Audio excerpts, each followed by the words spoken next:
तो क्या हाल है मेरे प्यारे दोस्तों, welcome to crack CGL mock. I hope आप लोग सभी अच्छा कर रहे होंगे। जैसे कि अपना लास्ट पेपर था 26 तारीख का, अब पेपर हो चुका है ख़त्म। अब करें क्या नेक्स्ट?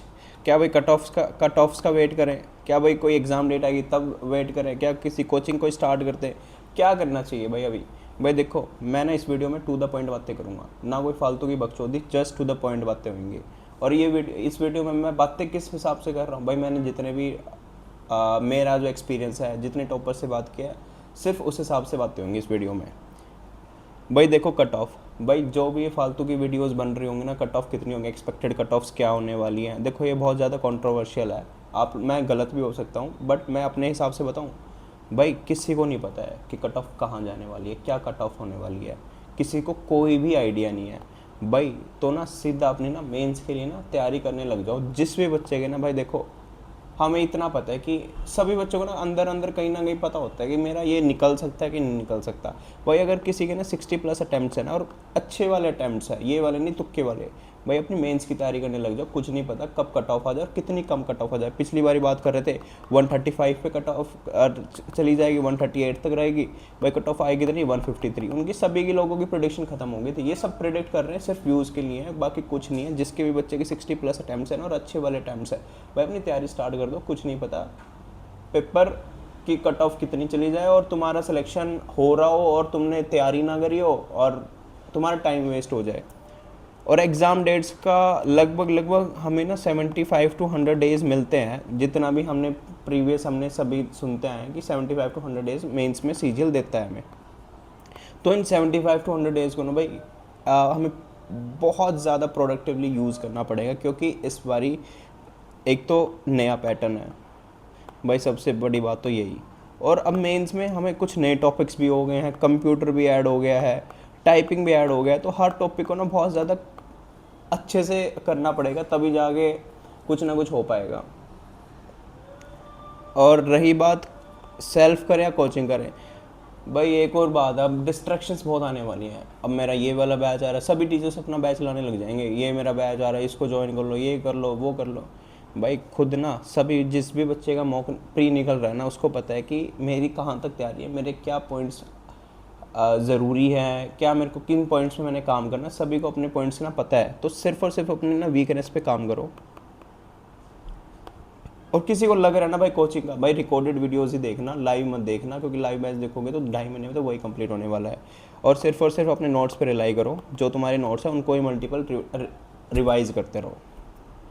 अब बात करते हैं डिफरेंट सेक्शंस पे, क्या हमें क्या क्या करना चाहिए। भाई देखो, हमने देखा भाई प्री में मैथ और रीजनिंग काफ़ी ईजी आ रही है। और इससे बड़ी बात, हमने जैसे कि मैथ्स के ना मेंस के कुछ चैप्टर्स होते हैं, जैसे कि स्टैटिस्टिक्स, प्रोबेबिलिटी, इनइक्वालिटी रीजनिंग का, coordinate geometry, height and distance, mensuration 3D वाली। बट जैसे कि हमारा जब भी पैटर्न चेंज हुआ था, हमने ये वाले टॉपिक्स को ना कर लिया था। तो ये ना कहीं हमें बेनिफिट ही मिल रहा है कि हमने पहले ये टॉपिक्स कर रखे हैं। अब इन टॉपिक्स को सिर्फ हमें रिवाइज करना है, और जो हमारे नोट्स थे ना उन्हीं को मल्टीपल टाइम रिवाइज करते हुए वही क्वेश्चंस को हम करते रहेंगे मल्टीपल टाइम्स। और एक और चीज़ यार, मैं ना अपना एनालिसिस बता रहा हूँ, जैसे कि मैं जो फॉलो करने वाला हूँ। कईयों की स्ट्रैटेजी अलग भी हो सकती है, कुछ भी हो सकता है, बट मैं अपनी एक्सपीरियंस के और लोगों से जो भी मैंने सीखा है अभी तक, जिनसे मैंने बात की, अभी मैंने कुछ टॉपर से भी बात की है, मैं उस हिसाब से बता रहा हूँ। भाई देखो, मैथ्स के ना हमें स्पीड बढ़ानी पड़ेगी मैथ्स के लिए। और मैथ्स के लिए स्पीड बढ़ाने के लिए 100 से 150 क्वेश्चन हर दिन प्रैक्टिस करने पड़ेंगे। जहाँ तक ये मैं अपना बता रहा हूँ, कई लोगों के लिए भाई 75 क्वेश्चंस बहुत हैं, कईयों के लिए 200 क्वेश्चंस बहुत कम लगता है कईयों को। बट मैं कहीं ना कहीं इतने ही क्वेश्चंस डेली प्रैक्टिस करने वाला हूँ जब तक अपना मेंस होता है। और फिर रीजनिंग, रही बात रीजनिंग की, रीजनिंग में अपने पेपर में बहुत ज़्यादा ईजी थी, बट जो हमने एडीक्यूटी के पहले मॉक्स दिए थे उनमें रीजनिंग कहीं ना कहीं हार्ड थी। तो कहीं ना कहीं माइंड में यही मन लेके चलेंगे कि रीजनिंग में वैसी ही प्रिपरेशन करेंगे कि जो नए टॉपिक्स थे उनको उठा लिया, बाकी प्री में रीजनिंग इजी थी तो कहीं ना कहीं ज़्यादा रीजनिंग में टाइम नहीं देंगे, और मैथ्स में जो कर रखा उनको ही करते रहेंगे बार बार ही। तो मैथ और रीजनिंग कहीं ना कहीं अपनी मॉक से हो जाएगी, और जो नए नए क्वेश्चंस जैसे 100 से 150 क्वेश्चन डेली प्रैक्टिस कर रहे हैं, कहीं ना कहीं वहीं से हो जाएगा। तो ज़्यादा हम टाइम नहीं देने वाले हैं मैथ्स और रीजनिंग पे, मॉक्स पे देंगे, मॉक्स डेली करेंगे। मॉक ना भाई डेली ना, एक मॉक ना देना ही देना है, चाहे कुछ हो जाए। और उस मॉक को ना एनालिसिस भी ऐसे करना है ना, जैसे बस समझ जाओ जैसे तुम्हारा पेपर है ना, तुम पेपर को जैसे एनालाइज करते हो वैसे हम मॉक को एनालाइज करेंगे। और डेली मैं एक मॉक सॉल्व करूँगा, और डेली यूट्यूब पे मैं डेली सॉल्व करने वाला हूँ मॉक। भाई रही बात इंग्लिश और जीएस की, भाई ये है गेम चेंजर्स, सही में बता रहा हूँ। भाई इंग्लिश का लेवल पता नहीं क्या होने वाला है, किसी को नहीं पता यार। सब इतना वीडियो डाल लेंगे ऐसे आएगा, ये वाले टॉपिक्स है। हाँ टॉपिक्स जरूर कहीं ना कहीं में पता है कि ये वाले इंपॉर्टेंट, बट यहाँ से क्वेश्चन आएंगे, वहाँ से आएंगे, ये टॉप 150 क्वेश्चन कर लो, वो कर लो, ये कर लो, ये वाला बैच ले लो। भाई कुछ मत लो, जो तुम्हारे नोट्स हैं उन पर रिलाई करो। और दूसरी बात रही बात इंग्लिश की, भाई वोकैब है, वोकैब में ना मैं क्या करने वाला, मैं अपनी बातें बता रहा हूँ। मैं क्या करूँगा, जो भी अपनी जैसे कि आंसर की आएगी जिस दिन भी, जो भी नई वोकैब है उनको देख लेंगे, सारी वोकैब्स को कर लेंगे। जो भी नई नई वोकैब आई, क्या पता उन्हीं से एक दो क्वेश्चन फंस जाए अपने मेंस में। और बाकी मैं ब्लैक बुक से पढ़ता हूँ वोकैब, मैं ब्लैक बुक को बार बार रिवाइज करता रहूँगा। और जैसे कि पहले मैं 50 OWS कर लेता था, 50 सिनोनियम कर लेता था, बट मेंस के लिए मैं कहीं ना कहीं इनको 100 पे शिफ्ट करने वाला हूँ। क्योंकि यार 2-2.5 महीने की बात है, इसमें ना मैं पुश करना पड़ेगा। जितना हम पुश करेंगे उतना ही हमारे लिए बेनिफिट होएगा। और रही अगली देखते ग्रामर, ग्रामर के हमारे पेपर में क्या आ रहे थे, 2-3 स्पॉटिंग एरर आ रहे थे। बट जैसे कि टीसीएस में तो भाई 15 क्वेश्चंस आते थे, इससे नहीं 15 मार्क्स की आती थी अपनी ग्रामर। तो इसमें हमें किसी को नहीं पता, प्रिडिक्ट नहीं कर सकते। तो हम ग्रामर के ना जो मेरे 120 रूल्स में हमेशा रिवाइज करता रहता हूँ, रानी मैम के मैं रूल्स रिवाइज करता रहता हूँ, उन रूल्स को रिवाइज करता रहूँगा। और स्पॉटिंग एरर और PQRS पे ना डेली मैं कहीं ना कहीं PYQs और कुछ अलग से मैं 20 से 30 मैं डेली प्रैक्टिस कर लूँगा। भाई मेन है कॉम्प्रीहेंशन। भाई कॉम्प्रीहेंशन के लिए ना मैं एक टीचर सजेस्ट कर सकता हूँ आप लोगों को, मैं क्योंकि मैं उसको फॉलो कर रहा हूँ इसलिए मैं आप लोगों को सजेस्ट कर रहा हूँ। भाई कॉम्प्रीहेंशन आएगी बैंक लेवल की, क्योंकि प्री में भी इसी लेवल की आ रही थी, इसमें भी इसी लेवल की आएगी। तो मैं ना एक टीचर सजेस्ट कर देता हूँ आप लोगों को, क्योंकि मैं इस टीचर की वीडियो देखता हूँ।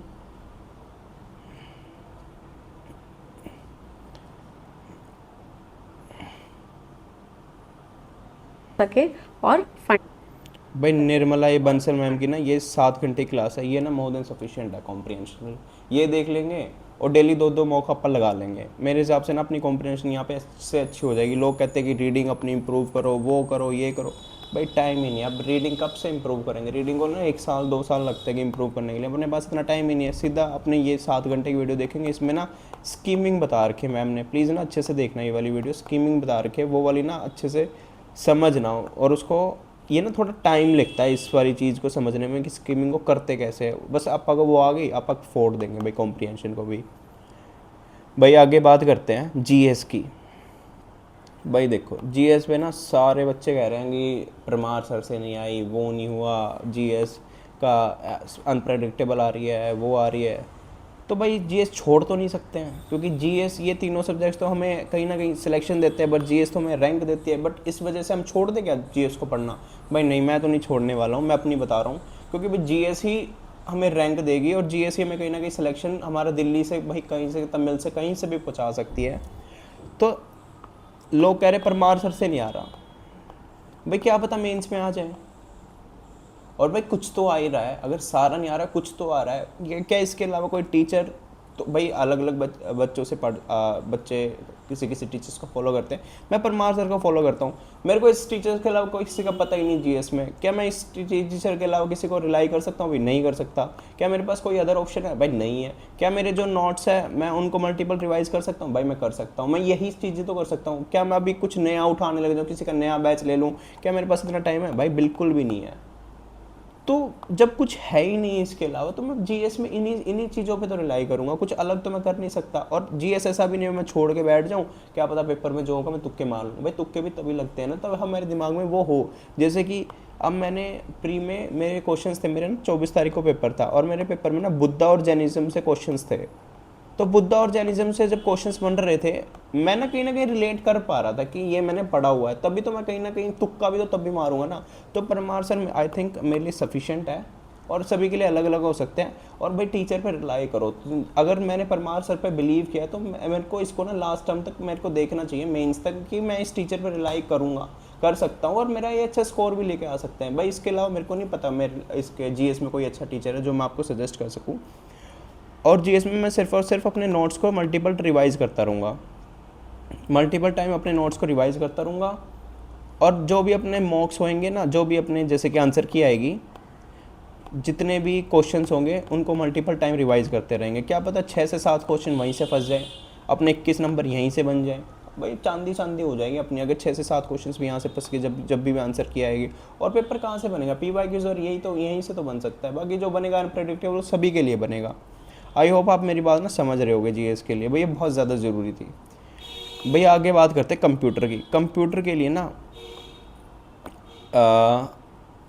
अभी से तैयारी स्टार्ट कर देते हैं भाई। डेली में 50 मिनट कंप्यूटर में ना देनी ही पड़ेगी, और अभी से कंप्यूटर की ना क्लासेस स्टार्ट कर देते ताकि लास्ट में हमें दिक्कत ना हो। और कंप्यूटर से मैंने देखा है कि कई बच्चों के मैंने इंटरव्यूज़ देखे हैं, टॉपर्स के इनफैक्ट इंटरव्यूज़ देखे हैं, वो कहते हैं कि कंप्यूटर हम लास्ट टाइम पे लेते हैं ना, कंप्यूटर हमारे अच्छे से हो नहीं पाती है और उसमें हमारे कहीं ना कहीं मार्क्स में रह जाता है। और कंप्यूटर बहुत ईजी है, इसमें स्कोरिंग भी होता है। तो मैं कंप्यूटर के लिए एक मैम फॉलो करने वाला हूँ, ये मैम हैं राधिका मैम कंप्यूटर। मैं इनका ये वाला इसमें 20 वीडियो आएगा, ये सारी वीडियोस देखने वाला हूँ राधिका मैम की, और मैं इसको ना डिस्क्रिप्शन में भी डाल दूँगा वीडियोस को, अगर आप कहोगे तो। ये वाला पूरी 20 वीडियोस देखूंगा और उनकी ना एक PDF है, उसको मल्टीपल टाइम रिवाइज करते रहेंगे और PYQs देखते रहेंगे। कंप्यूटर भी हो गया भाई। आगे देखते हैं टाइपिंग। भाई टाइपिंग भी बहुत ज़्यादा क्रूशियल है, पेपर में टाइपिंग बहुत ज़्यादा ज़रूरी है। टाइपिंग भी बच्चे रह जाते हैं टाइपिंग में सिर्फ, और इसी चीज़ से पेपर कहीं ना कहीं छूट जाता है। तो हम ना डेली इसमें 20 से 30 मिनट देंगे टाइपिंग में। अभी से स्टार्ट कर देते हैं, 2 महीने में तो अपनी अच्छी टाइपिंग हो जाएगी। 33 से 34 वर्ड्स पर मिनट चाहिए पे ले आएंगे, अपनी स्पीड को ज़्यादा नहीं लेके आनी, 60 नहीं लेके आने की, 60 वर्ड्स पर मिनट चाहिए। डेली 2 घंटे देंगे ना भाई, 20 से 30 मिनट बहुत है। और कहीं उस पे जाने की ज़रूरत नहीं है हम लोगों को, कहीं हम टाइपिंग सेंटर पे जाएं, ये जाए, घर पे बैठ के आराम से टाइपिंग हो सकती है। 20 से 30 मिनट अपने गाने सुनते सुनते, या फिर बेसिक से जिसको बिल्कुल भी स्पीड नहीं है, बेसिक से सोनी, जैसे कि सोनी टाइपिंग से मैं टाइपिंग करने वाला हूँ। मेरे को यही सॉफ्टवेयर सभी ने सजेस्ट किया और मैं इसी पे रिलाई करूँगा। अब मैं ये नहीं है कि अब मैंने ये वाला सॉफ्टवेयर चुन लिया, अब मैं दूसरा चुनूँगा, मैंने कोई वीडियो देख ली ना भाई, जिस पे रिलाई कर लेते हो ना उस पर कर लिया करो, ज़्यादा इधर उधर मत घूमा करो, क्योंकि वीडियोज़ बहुत ज़्यादा बनती है यार यूट्यूब पे। डिस्ट्रैक्ट हमें करने के लिए, हमें डिस्ट्रैक्ट नहीं होना। सोनी टाइपिंग बढ़िया है, जो टॉपर से इन्होंने इस पर किया तो हम भी निकाल सकते हैं, अगर उन्होंने कर लिया तो हम भी कर सकते हैं। तो सोनी टाइपिंग पे डेली 20 से 30 मिनट देंगे, और 2 PYQ शीट सॉल्व कर लेंगे जो भी TCS की आती थी। I think more than sufficient है ये हमारे लिए। अगर किसी को ज़्यादा पता हो तो प्लीज़ यार कमेंट सेक्शन में बता देना, मैं गलत भी हो सकता हूँ कुछ चीज़ों में। अगर कोई टॉपर बच्चा है तो, मतलब जिसने पहले पेपर निकाला उसके लिए मैं बोल रहा हूँ, बाकी ये मोर देन सफिशिएंट है, मैंने जितनों से बात की है। भाई आगे किसके बारे में बात करें, कुछ बचा है टॉपिक? हाँ भाई मॉक। भाई इस चैनल पे मैं डेली एक मॉक सॉल्व करने वाला हूँ, और एक मॉक ना जैसे अपना 2 घंटे का मॉक होता है कहीं ना कहीं मेंस का, और एनालिसिस अगर आप लोग बोलोगे तो साथ में एनालिसिस भी करूँगा, बट एक मॉक को ना बहुत शिद्दत से देने वाले हैं। क्योंकि ना मैंने एक और चीज़ सुनी है कि जो मेंस वाले मॉक होते हैं ना, बच्चा ना इसको स्टार्टिंग में तो बहुत अच्छे से देता है, बट लास्ट में जैसे कि मैथ्स रीजनिंग से स्टार्ट होता है, मैथ्स रीजनिंग को तो अच्छे से कर लेता है, फिर ना लास्ट में जैसे 2 घंटे का मॉक होता है, काफ़ी बड़ा मॉक होता है, तो कहीं ना कहीं डिस्टर्ब हो जाता है, कहीं चला जाता है, कुछ करने लग जाता है, कुछ अलग चीज़ें करने लग जाता है, बोर हो जाता है। तो इंग्लिश में ना वो इतना टाइम नहीं देता, या फिर GS में ऐसे कहते हैं चल छोड़ अब हो गया बहुत हो गया। बट हमने ये नहीं करना है, एक फुल कंसिस्टेंसी से मॉक देना है, और प्रोडक्टिवली ऐसे सोच के मॉक देना है कि हमारा एग्ज़ाम हॉल में मॉक हो रहा है। एग्ज़ाम हॉल है ये, अपना घर ही एग्ज़ाम हॉल है। आई होप आप लोगों को ये मेरी वीडियो अच्छी लगी होगी। मैंने जस्ट टू द पॉइंट्स बात की है, कोई भी फालतू की बात नहीं की है मैंने इस वीडियो में, और सिर्फ वो बताया है बिल्कुल ऑनेस्टी के साथ जो मैं करने वाला हूँ। और मैं भाई दिल से कह सकता हूँ, अगर आपा ने ये 2-2.5 महीने फॉलो कर लिया ना, आपा मेंस को ना फोड़ देंगे। और ना कट ऑफ के लिए ज़्यादा टेंशन मत लो यार, कट ऑफ किसी को नहीं पता है कि कितनी जाने वाली है। जो वीडियोस डल रही हैं इतनी कट ऑफ है, एक्सपेक्टेड कट ऑफ है। सिर्फ नॉर्मलाइजेशन पे तुम एक बात चीज़ देख सकते हो कि नॉर्मलाइजेशन इस वाली बारी अलग हो रही है। पहले नॉर्मलाइजेशन ऑल शिफ्ट्स की होती थी, अब की बारी परसेंटाइल के बेस पे होएगी। तो नॉर्मलाइजेशन कहीं ना कहीं 4 या 5 नंबर ही हमें देगी, मुझे ऐसा लग रहा है। और जहाँ तक नॉर्मलाइजेशन हो रही है पर शिफ्ट पे तो इतनी ही हो सकती है कहीं ना कहीं। तो नॉर्मलाइजेशन पे काफ़ी ज़्यादा रिलाई मत करना। अगर तुम्हारी अटैम्प्ट 60 प्लस है और एक्यूरेसी के साथ है, कहीं ना कहीं मेंस की तैयारी स्टार्ट कर दो भाई, फोड़ देंगे हम। और इस स्ट्रेटजी को मैं थ्रू आउट फॉलो करने वाला हूँ। अगर किसी को अच्छी लगे तो फॉलो करने ला, क्योंकि मैंने काफ़ी अपने दिल से बताई है, मैं भी सिलेक्शन चाहता हूँ, तो मैं बहुत अच्छी चीज़ें ही कहीं ना कहीं से निकाल के लाऊंगा। और मैं वही चीज़ें आपको बता रहा हूँ। अगर मैं ये चीज़ें फॉलो करूँगा अपने सिलेक्शन के लिए, तो भाई मैं अच्छी ही चीज़ें करूँगा ना। तो चलो ठीक है यार, मिलते हैं अब नेक्स्ट वीडियो में। आई होप आप लोगों को वीडियो अच्छी लगी होगी, और चैनल को आप सब्सक्राइब कर सकते हो अगर आपको ये मेरा कंटेंट अच्छा लग रहा है तो। और भाई एक और बात, भाई देखो, पेपर से पहले ना सभी कहते हैं कि मैं खुद से ही पढ़ रहा हूँ, खुद के ही नोट से पढ़ रहा हूँ। बट सिलेक्शन के बाद जब रैंक आ जाती है ना, तो टीचर्स आ जाते हैं कि मैंने इस टीचर से पढ़ा, उस टीचर से पढ़ा है। पहले सभी बच्चे खुद से ही पढ़ते हैं अब, और मेंस में ना सिर्फ और सिर्फ अपने नोट्स पे ही रिलाई करते हैं। और एक बार सिलेक्शन होने के बाद मैंने उस टीचर को फॉलो किया था, इस टीचर को फॉलो किया था। बाकी सभी बच्चे जो टॉपर्स होते हैं ना, वो खुद के नोट्स से ही पढ़ते हैं और कोचिंग पे इतना ज़्यादा नहीं निर्भर होते, वो सेल्फ ही पढ़ते हैं। यूट्यूब से पढ़ लिया किसी टीचर का, वो कर लिया, किसी भी टीचर का पढ़ लेते हैं। ये नहीं होता कि स्पेसिफिक मैंने इसी टीचर से ही पढ़ना है, जिसका अच्छा लगता है उसी से पढ़ते हैं।